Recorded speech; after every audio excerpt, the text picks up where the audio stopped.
Good morning, नमस्कार। स्वागत है आपका फिर से एक बार personal finance bulletin money morning में। मैं हूं आपके साथ मीनू शर्मा, लेकर हाजिर हूं आपकी जेब और जिंदगी से जुड़ी हर छोटी बड़ी खबर विस्तार से। तो चलिए बिना देर करे इस बुलेटिन में करते हैं खबरों की शुरुआत। ईपीएफओ की कर्मचारी पेंशन योजना 1995 के तहत न्यूनतम मासिक पेंशन की राशि बढ़ाकर 7500 रुपए करने की मांग बढ़ती जा रही है। पेंशन भोगियों ने पेंशन बढ़ाने की मांग को लेकर भूख हड़ताल पर जाने की चेतावनी दी है।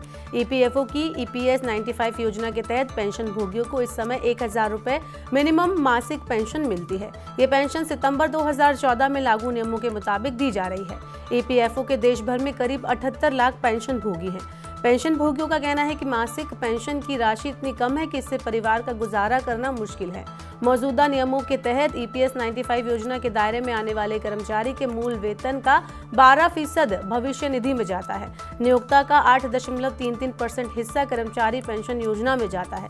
इसके अलावा सरकार भी कर्मचारी के पेंशन कोष में 1.16% का अंशदान देती है। रोड एक्सीडेंट में घायल होने वालों को अब पूरे देश के अस्पतालों में 1.5 लाख रुपए तक का फ्री कैशलेस इलाज मिलेगा। सड़क परिवहन मंत्रालय ने सड़क दुर्घटना के सभी घायलों को फ्री कैशलेस इलाज उपलब्ध कराने के प्रस्ताव को अंतिम रूप दे दिया है। इस स्कीम के तहत रोड एक्सीडेंट में घायलों का इलाज आयुष्मान भारत योजना के पैनल में शामिल अस्पतालों में किया जाएगा। फ्री कैशलेस इलाज की ऊपरी सीमा 1.5 लाख रुपए होगी। घायलों को 10 दिनों तक अस्पताल में भर्ती रहने की सुविधा मिलेगी। फ्री इलाज का खर्च बीमा कंपनियों द्वारा उठाया जाएगा। मंत्रालय का मानना है कि इस पहल से सड़क दुर्घटनाओं में होने वाली मौतों की संख्या आधी करने में मदद मिलेगी। साल 2022 में सड़क दुर्घटनाओं में 1.68 लाख लोगों ने जान गंवाई थी। बजट के बाद सरकार बाजार में भारत ब्रांड के तहत सस्ते चावल की बिक्री शुरू करेगी। ये बिक्री चावल की बढ़ती महंगाई को रोकने के लिए शुरू की जा रही है। भारत ब्रांड चावल की बिक्री नाफेड, एनसीसीएफ और केंद्रीय भंडार के रिटेल आउटलेट्स के जरिए की जाएगी। भारत ब्रांड चावल की बिक्री 29 रुपए प्रति किलो की दर से होगी। चावल के निर्यात पर प्रतिबंध और एफसीआई के खुले बाजार में चावल बेचने के बावजूद इसकी खुदरा कीमतें ऊंची बनी हुई हैं। खाद्य महंगाई को कम करने के लिए सरकार भारत आटा, दाल, तेल के बाद अब भारत चावल भी बेचेगी। 1 फरवरी से जर्मनी में 4 डे वीक की शुरुआत होने जा रही है। जर्मनी ट्रायल के तौर पर 4 डे वीक को 6 महीने के लिए लागू करेगा। यहाँ कर्मचारियों को फेल पे के साथ हफ्ते में एक अतिरिक्त छुट्टी भी दी जाएगी। इस ट्रायल के जरिए ये जांचा जाएगा कि 4 डे वीक से कर्मचारी स्वस्थ और खुश रहते हैं कि नहीं, या उनकी उत्पादकता बढ़ती है। जर्मनी की करीब 45 कंपनियां 4 डे ट्रायल में भाग ले रही हैं। LIC ने जीवन धारा 2 प्लान लॉन्च किया है। ये एक non linked, non participating individual saving deferred annuity plan है। ये स्कीम पॉलिसी होल्डर के सुरक्षित और गारंटी वित्तीय भविष्य को सुनिश्चित करती है। जीवन धारा 2 प्लान के साथ पॉलिसी होल्डर्स को नियमित आय हासिल होगी। इसमें पॉलिसी होल्डर्स के लिए एन्युटी के 11 ऑप्शंस मिलेंगे। पॉलिसी खरीदारों को ज्यादा उम्र में भी हायर एन्युटी रेट और लाइफ कवर भी मिलेगा। जीवन धारा 2 पॉलिसी में प्रवेश की न्यूनतम आयु 20 साल है। इस प्लान में एन्युटी शुरू से ही गारंटीड है। इसके अलावा उच्च आयु में उच्च एन्युटी रेट्स का भी प्रावधान किया गया है।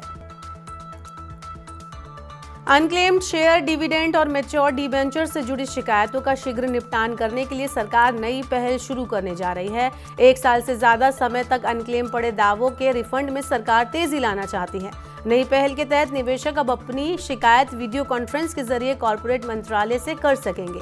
विभिन्न कारणों से 7 साल या इससे ज्यादा समय तक अनक्लेम पड़ी सिक्योरिटीज और डिविडेंड को कंपनियां investor education and protection fund authority को ट्रांसफर कर देती हैं। ये अथॉरिटी कॉर्पोरेट मंत्रालय के तहत काम करती है। कॉर्पोरेट मंत्रालय अब जल्द ही एक इंटीग्रेटेड पोर्टल भी लॉन्च करने जा रहा है। इससे निवेशकों को अनक्लेम डिविडेंड और शेयर तेजी से वापस पाने में मदद मिलेगी।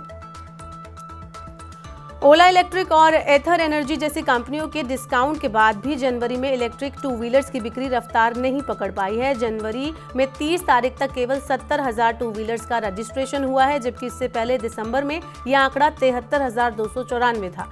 इलेक्ट्रिक 2 व्हीलर इंडस्ट्री ने 2024 में 10 लाख वाहन बिक्री का लक्ष्य रखा है, लेकिन अभी जो बिक्री की रफ्तार है उसे देखते हुए ये लक्ष्य पाना मुश्किल लग रहा है। 10 लाख वाहनों का लक्ष्य हासिल करने के लिए इंडस्ट्री को हर महीने करीब 1.5 लाख वाहन बेचने होंगे। National board of examination in medical science ने नीट पीजी के सभी उम्मीदवारों के लिए पीजी परीक्षा शुल्क में 750 रुपए की कटौती की है। इस कदम से परीक्षा में भाग लेने वाले छात्रों को राहत मिलेगी। 1 जनवरी 2024 के बाद आयोजित होने वाली परीक्षा के लिए आवेदन जमा करने वाले उम्मीदवारों को कम शुल्क का भुगतान करना होगा। साल 2013 में नीट पीजी की फीस 3,750 रुपए थी, जिसे 2021 में बढ़ाकर 4,250 रुपए कर दिया गया था, लेकिन अब इस फीस को घटाकर 3,500 रुपए कर दिया गया है। SC, ST और OBC छात्रों के लिए फीस 2500 रुपए होगी। महंगे मोबाइल सस्ते हो सकते हैं। सरकार ने मोबाइल फोन कलपुर्जों पर आयात शुल्क घटाने की घोषणा की है। मोबाइल फोन में इस्तेमाल होने वाले बैटरी कवर, लेंस और सिम सॉकेट जैसे कलपुर्जों पर आयात शुल्क 15% से घटाकर 10% कर दिया गया है। इस कदम का मकसद लोकल मैन्युफैक्चरिंग और निर्यात को बढ़ावा देना है। कलपुर्जों पर आयात शुल्क कम होने से स्थानीय बाजार में स्मार्टफोन की कीमतें भी कम होंगी। भारत में मोबाइल विनिर्माण को प्रतिस्पर्धी बनाने की दिशा में ये एक महत्वपूर्ण कदम माना जा रहा है। गोल्ड एक्सचेंज ट्रेडेड फंड से निकासी जारी रहने से सोने की वैश्विक मांग साल 2023 में सालाना आधार पर 5% घटकर 4,448 टन रह गई। वर्ल्ड गोल्ड काउंसिल की रिपोर्ट के मुताबिक साल 2022 में सोने की कुल वैश्विक मांग 4,699 टन थी। ग्लोबल गोल्ड ETF में लगातार तीसरी बार वार्षिक निकासी देखी गई। पिछले साल 244 टन ETF की निकासी हुई, जबकि साल 2022 में यह आंकड़ा 109 टन था। सबसे ज्यादा नुकसान यूरोप में हुआ, जहां होल्डिंग में 180 टन की कमी आई। 2013 के बाद का सबसे खराब वार्षिक प्रदर्शन है। घरेलू एयरलाइन जूम ने नई दिल्ली से अयोध्या के लिए एक उड़ान शुरू की है। इसके साथ ही कंपनी ने लगभग 4 साल बाद अपनी सेवाओं की दोबारा शुरुआत की है। एयरलाइन के पास इस समय 5 बारबेडियर CRJ-200ER विमानों का बेड़ा है। इसमें से प्रत्येक में 50 सीटें हैं। शुरुआत में दिल्ली से अयोध्या के लिए सप्ताह में 3 उड़ानें संचालित की जाएंगी। जूम एयरलाइन आने वाले महीनों में तेजी से विस्तार करेगी। जल्दी लखनऊ और अमृतसर के लिए भी उड़ानें चालू होंगी। आने वाले महीने में 14 और हवाई अड्डों पर DG यात्रा सुविधा शुरू होगी। विदेशी नागरिकों के लिए भी ये सुविधा उपलब्ध कराने की योजना है।